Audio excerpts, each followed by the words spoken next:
Well, if one man knows all about sacrifice, mental resilience and winning, it's probably the fastest man in the history of the world. And in my opinion, the greatest athlete of all time. Usain Bolt won 8 Olympic gold medals. He holds a world record in the 100 and 200-metre sprints. His blistering 9.58-second finish in 2009 remains unassailed.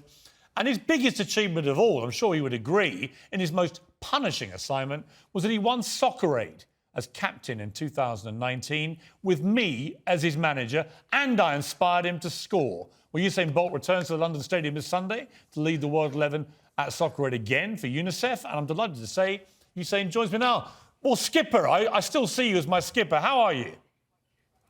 I'm good, Pierce. I'm good. Now, obviously, you don't have your world-class coach with you this time, so how confident are you that you can win without me? Well, I was planning to give you a call, get some tips just to make sure, keep the energy high, you know what I mean, ask you what to tell the guys. So I just need that energy, and I'm sure we'll do well. Do you know what struck me, Usain, when I had the pleasure of spending a few days with you on Soccer Aid?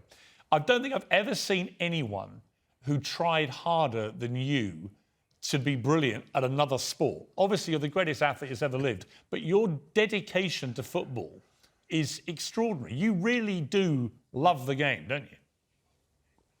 Yeah, definitely. It's a sport that I really loved.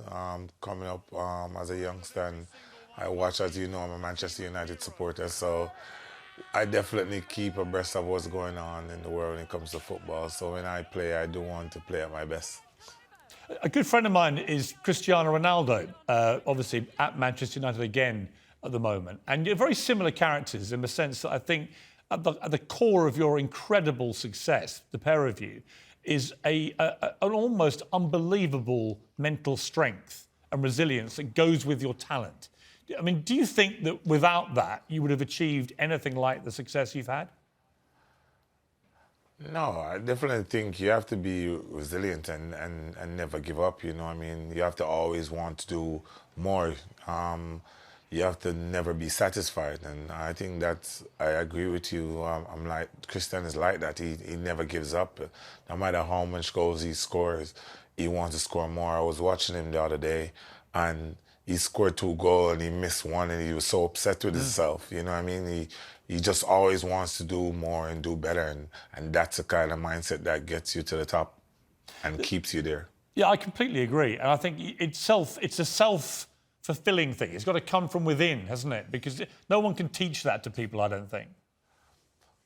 I fully agree with this. You can't teach that. You have to learn that from a young age, and just through growing up and wanting something, you know what I mean? You can't teach that, because I've tried to explain to younger athletes coming up, which you see have the talent, and they don't really understand, you know what I mean? So for me, I think you have to have that mindset and that drive to want to be the best and just want to be dominant.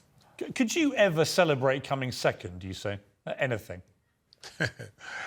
No, I feel like, no, definitely not, no.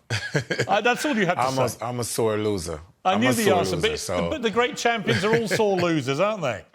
You don't want to lose. Definitely.